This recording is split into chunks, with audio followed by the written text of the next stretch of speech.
एक रोज रास्ते में एक महात्मा अपने शिष्य के साथ भ्रमण पर निकले। गुरुजी को ज्यादा इधर उधर की बातें करना पसंद नहीं था। कम बोलना और शांति पूर्वक अपना कर्म करना ही गुरु को प्रिय था। परंतु शिष्य अब बहुत चपल था। उसे हमेशा इधर उधर की बातें ही सूझती। उसे दूसरों की बातों में बड़ा ही आनंद आता था। चलते हुए जब वो तालाब से होकर गुजर रहे थे तो उन्होंने देखा कि एक धीवर नदी में जाल डाले हुए है। शिष्य यह सब देख खड़ा हो गया और धीवर को अहिंसा परमो धर्म का उपदेश देने लगा। लेकिन धीवर कहाँ समझने वाला था। पहले उसने टाल मटोल करनी चाहिए और बात जब बहुत बढ़ गई तो शिष्य और धीवर के बीच झगड़ा शुरू हो गया। यह झगड़ा देख गुरुजी, जो उनसे बहुत आगे बढ़ गए थे, लौटे और शिष्य को अपने साथ चलने को कहा एवं शिष्य को पकड़कर ले चले। गुरुजी ने अपने शिष्य से कहा, बेटा, हम जैसे साधुओं का काम सिर्फ समझना है, लेकिन ईश्वर ने हमें दंड देने के लिए धरती पर नहीं भेजा है।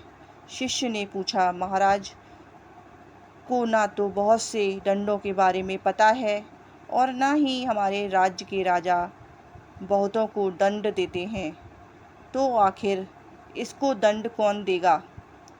शिष्य की इस बात का जवाब देते हुए गुरुजी ने कहा, बेटा, तुम निश्चित रहो, इसे भी दंड देने वाली एक अलौकिक शक्ति इस दुनिया में मौजूद है, जिसकी पहुंच सभी जगह है। ईश्वर की दृष्टि सब तरफ है और वो सब जगह पहुंच जाते हैं। इसलिए अभी तुम चलो। इस झगड़े में पड़ना गलत होगा, इसलिए इस झगड़े से दूर रहो। शिष्य गुरुजी की बात सुनकर संतुष्ट हो गया और उनके साथ चल दिया। इस बात को ठीक 2 वर्ष ही बीते थे कि एक दिन गुरुजी और शिष्य दोनों उसी तालाब से होकर गुजरे। शिष्य भी अब 2 साल पहले की वह धीमर वाली घटना भूल चुका था। उन्होंने उसी तालाब के पास देखा कि एक चुटियल सांप बहुत कष्ट में था। उसे हजारों चींटियां नोच नोच कर खा रही थीं। शिष्य ने यह दृश्य देखा तो उससे रहा नहीं गया। दया से उसका हाथ हृदय पिघल गया। वह सर्प को चींटियों से बचाने के लिए जाने ही वाला था कि गुरुजी ने उसके हाथ पकड़ लिए और उसे जाने से मना करते हुए कहा, बेटा, इसे अपने कर्मों का फल भोगने दो।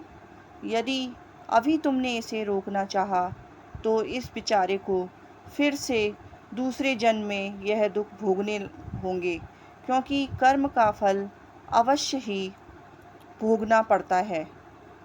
शिष्य ने गुरुजी से पूछा, गुरुजी, इसने कौन सा कर्म किया है जो इस दुर्दशा में यह फंसा है।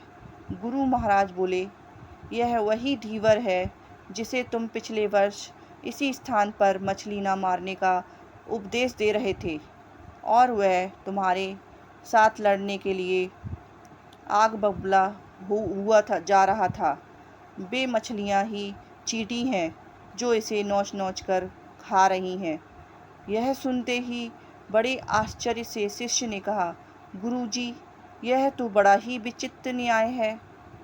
गुरुजी ने कहा, बेटा, इसी लोक में स्वर्ग नरक के सारे दृश्य मौजूद हैं। हर क्षण तुम्हें ईश्वर के न्याय के नमूने देखने को मिल सकते हैं। चाहे तुम्हारे कर्म शुभ हों या अशुभ, तुम्हारा फल तुम्हें भोगना ही पड़ता है। इसलिए ही वेद में भगवान ने उपदेश देते हुए कहा, अपने किए कर्म को हमेशा याद रखो, यह विचारते रहो कि तुमने क्या किया है, क्योंकि ये सच है कि तुमको वहाँ भोगना पड़ेगा। जीवन का हर क्षण कीमती है, इसलिए इसे बुरे कर्म के साथ व्यर्थ जाने मत दो। अपने खाते में हमेशा अच्छे कर्मों की बढ़ोतरी करो, क्योंकि तुम्हारे अच्छे कर्मों का परिणाम बहुत सुखद रूप से मिलेगा। इसका उल्टा भी उतना ही सही है। तुम्हारे बुरे कर्मों का फल भी एक दिन बुरे तरीके से भुगतना पड़ेगा। इसलिए कर्मों पर ध्यान दो, क्योंकि वो ईश्वर हमेशा ही न्याय ही करता है। शिष्य गुरुजी की बात स्पष्ट रूप से समझ चुका था। यह 100% सच है कि ईश्वर हमेशा सही न्याय करते हैं और उनके न्याय करने का सीधा संबंध हमारे अपने कर्मों से है। यदि हमने अपने जीवन में बहुत अच्छे कर्म किए हैं या अच्छे कर्म कर रहे हैं, तो उसी के अनुरूप ईश्वर हमारे साथ न्याय करेंगे। यह जीवन में हमें इसलिए मिला है ताकि हम कुछ ऐसे कर्म करें जिसको देखकर ईश्वर की आँखों से भी हमारे प्रति प्रेम झलक उठे।